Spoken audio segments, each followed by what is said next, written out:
డబ్బు, అనారోగ్యం, ఉద్యోగం, వ్యాపారం అప్పులతో బాధపడుతున్నారా? వెంటనే ఈ వెబినార్లో జాయిన్ అవ్వండి. నమస్తే, welcome back to Suman TV. నేను మీ సంజయ్. ఈరోజు మనతో పాటు ఉన్నారు amphi registered mutual fund distributor మరియు ఇన్సూరెన్స్ ప్లానర్ శ్రీనివాస్ రెడ్డి గారు. ఆయనతో మాట్లాడి కొన్ని విషయాలు తెలుసుకుందాం. నమస్కారం సార్. నమస్తే సంజయ్. మ్యూచువల్ ఫండ్స్లో ఎన్నో రకాల ఫండ్స్ ఉన్నాయి. ఈక్విటీ అని, డెప్ట్ అని, లేదా హైబ్రిడ్ అని, ఇలా కొన్ని రకాల ఫండ్స్ ఉన్నాయి.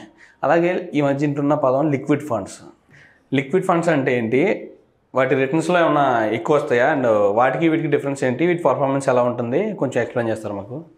రీసెంట్ టైమ్స్లో లిక్విడ్ ఫండ్ గురించి ఎక్కువ వింటున్నాం మనం. అవును. లిక్విడ్ ఫండ్ ఏంటంటే జస్ట్ లైక్ నీ బ్యాంక్ సేవింగ్ అకౌంట్. అంటే నీ దగ్గర ఏదైనా ఎక్సెస్ మనీ ఉండి మన సేవింగ్ బ్యాంక్ అకౌంట్లో ఉంచుకునే బదులుగా ఆ అమౌంట్ని తీసుకెళ్ళి మన మ్యూచువల్ ఫండ్లో ఇన్వెస్ట్ చేయడం ద్వారా కొంచెం ఎక్కువ రిటర్న్ జనరేట్ చేయగలుగుతావు. దీంట్లో మార్కెట్ రిస్క్ ఉండదు. ఓకే. వాలటైల్ ఏముండదు. నీ ప్రిన్సిపల్ ఎప్పుడు కూడా నెగిటివ్లోకి వెళ్ళదు. ఓకే. అందువల్ల ఎక్కువ మంది వాళ్ళ దగ్గర ఉన్న బ్యాంక్ అకౌంట్స్లో ఉన్న మనీని లిక్విడ్ ఫండ్స్లోకి ఇన్వెస్ట్ చేస్తూ ఉంటారు. దీంట్లో ఎవరెవరు ఎక్కువ ఇన్వెస్ట్ చేస్తున్నారు ఇలాంటి ఫండ్స్లో అంటే ఎక్కువ కార్పొరేట్స్. ఓకే. కార్పొరేట్ దగ్గర వాళ్ళ ఎంప్లాయీస్ శాలరీస్ ఇవ్వడానికో లేకపోతే వేరే బిల్స్ పే చేయడానికో రకరకాల అవసరాల కోసం వాళ్ళ దగ్గర ఆల్రెడీ మనీ వాళ్ళ అకౌంట్లో ఉంటుంది. ఓకే. వాళ్ళ కరెంట్ అకౌంట్లో ఉన్న మనీకి ఆ బ్యాంక్ వాళ్ళ పర్టికులర్ బ్యాంక్ 0 రిటర్న్స్ ఇస్తుంది. అదే లిక్విడ్ ఫండ్లోకి ఆ అమౌంట్ను ట్రాన్స్ఫర్ చేస్తే దగ్గర 7% వరకు రిటర్న్ జనరేట్ చేస్తున్నాయి. ఓకే. ట్యాక్స్ అనేది సేవింగ్ బ్యాంక్ అకౌంట్లో ఉండి అక్కడ ఇంట్రెస్ట్ జనరేట్ చేసినా ఒకటే ట్యాక్స్ ఉంటుంది, లిక్విడ్ ఫండ్లో కూడా ఒకటే ట్యాక్స్ ఉంది. ఓకే. కానీ బ్యాంక్ అకౌంట్స్లో 2 పాయింట్స్ అంటే కరెంట్ అకౌంట్లో అయితే నీకు 0 రిటర్న్ ఇస్తున్నాడు. అదే మన సేవింగ్ బ్యాంక్ అకౌంట్లో ఉంటే 2.7% ఇంట్రెస్ట్ రేట్ ఉంది. అదే లిక్విడ్ ఫండ్లో ట్రాన్స్ఫర్ చేసుకుంటే దగ్గర 7% వస్తుంది. ఎప్పట్లో అంటారు? అంటే నేను టైం పీరియడ్ ఉంటుంది కదా. దీంట్లో టైం పీరియడ్ ఏముండదు. నువ్వు ఎన్ని రోజులు ఈ ఫండ్లో ఉండాలంటే అన్ని రోజులు ఉండొచ్చు. నీకు మనీ ఎప్పుడు కావాలంటే అప్పుడు 1 వర్కింగ్ డే బిఫోర్ కనుక మీరు విత్డ్రాల్ చేసుకుంటే ఓకే మీ సేవింగ్ అకౌంట్లో మీ రిజిస్టర్డ్ బ్యాంక్ అకౌంట్లో క్రెడిట్ అవుతుంది. దీంట్లో ఎలాంటి రిస్క్ లేదు, ఓన్లీ ఇంట్రెస్ట్ రేట్ రిస్క్ ఉంటుంది. ఆ ఇంట్రెస్ట్ రేట్ రిస్క్ కూడా నీ ప్రిన్సిపల్ని ఏమీ ఎప్పుడు ఎఫెక్ట్ చేయదు. నీ రిటర్న్స్ కూడా లాస్ట్ 1 year 3 years తీసుకుంటే ఏ రోజు కూడా నెగిటివ్లోకి వెళ్ళలేదు. సార్, ఇప్పుడు ఇందులో ఏ టైప్ ఆఫ్ స్టాక్స్ ఉంటాయి? అంటే పర్టికులర్ సెక్టర్ అని ఇప్పుడు మిడ్, లార్జ్ ఈ రకంగా చెప్తుంటారు కదా. మీరు తెలుసుకోవాల్సింది ఏంటంటే లిక్విడ్ ఫండ్లో ఎలాంటి స్టాక్స్ ఉండవు. ఈక్విటీ మార్కెట్తో సంబంధం లేని ప్రోడక్ట్ ఇది. డెట్ మార్కెట్ అంటాం మనం వీటిని. డెట్ మార్కెట్లో కూడా గవర్నమెంట్కి కానీ లేకపోతే కొన్ని పెద్ద కార్పొరేట్ కంపెనీస్కి వీళ్ళు లెండింగ్ ఇస్తారు. 3 monthsలో నాకు ఇంత ఇంట్రెస్ట్ ఇవ్వాలి, 2 monthsలో ఇంత ఇంట్రెస్ట్ ఇవ్వాలి అన్న టైప్లో వాళ్ళకి వాళ్ళ అవసరాల కోసం, వాళ్ళ షార్ట్ టర్మ్ అవసరాల కోసం మ్యూచువల్ ఫండ్స్ వాళ్ళు వాళ్ళకి మనీ లెండింగ్ ఇస్తారు. ఓకే. దాని ద్వారా ఇంట్రెస్ట్ని వీళ్ళు అక్యుములేట్ చేసుకుంటారు. దాని ద్వారా ఫండ్లో రిటర్న్ జనరేట్ చేస్తారు. ఇదంతా కూడా టాప్ కంపెనీస్కి ఇస్తారు కాబట్టి ఇంట్రెస్ట్ రేట్ కూడా సిమిలర్గా బ్యాంక్ ఎఫ్డి దగ్గరలోనే ఉంటుంది. మీకు ఉదాహరణగా మనం మాట్లాడుకుంటే సపోజ్ మీకు 1 లక్ష రూపాయలు మీ బ్యాంక్ అకౌంట్లో ఉన్నాయి. ఎస్బీఐలో వాళ్ళు మీ సేవింగ్ బ్యాంక్ ఇంట్రెస్ట్ 2.7%. అంటే 1 లక్ష రూపాయలని కనుక మీరు సంవత్సరం పాటు మీరు సేవింగ్ బ్యాంక్ అకౌంట్లో ఉంచితే మీకు 2,700 రూపాయలు వాడు ఇంట్రెస్ట్ పే చేస్తాడు.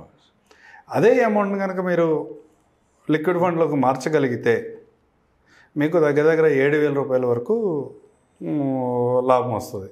ఓకే. ఈ డిఫరెన్స్ మనం రూపీస్లో పర్ డే క్యాలిక్యులేట్ చేస్తే ఎంత అవుతుందంటే మీ సేవింగ్ బ్యాంక్ అకౌంట్లో అంటే మీ 1 lakh per day 7 rupees return generate అవుతుంది. ఓకే. అదే లిక్విడ్ ఫండ్లో అయితే 19 rupees వస్తుంది. ఓకే. చాలామంది ఈ డిఫరెన్స్ తెలియక సేవింగ్ బ్యాంక్ అకౌంట్లో అమౌంట్ ఎక్కువ ఉంటుంది. దాన్ని ఇప్పుడిప్పుడే కొంచెం అర్థమవుతుంది అందరికీ. కొంచెం ఎక్స్ట్రా మనీస్ ఏమైనా ఉంటే కనుక మ్యూచువల్ ఫండ్లో లిక్విడ్ ఫండ్లో ట్రాన్స్ఫర్ చేసుకుందాం, దాని ద్వారా కొంచెం ఎక్స్ట్రా మనీ మనకి అక్యుములేట్ అవుతుంది అని ట్రాన్స్ఫర్ చేస్తూ ఉన్నారు. బేసిక్గా ఎవరు ట్రాన్స్ఫర్ చేయొచ్చు మనీని? ఏదో మన ఇన్వెస్ట్మెంట్స్ మీద మన రిటర్న్స్ వచ్చినాయి, లేదా ఒక ఎఫ్డి మెచ్యూర్ అయింది, నెక్స్ట్ 1 monthలోనో 2 monthsలోనో 3 monthsలోనో పిల్లలకు ఫీజు కట్టాలి, మళ్ళీ ఎఫ్డి చేయలేడు. అవసరం ఎప్పుడు వస్తుందో తెలియదు.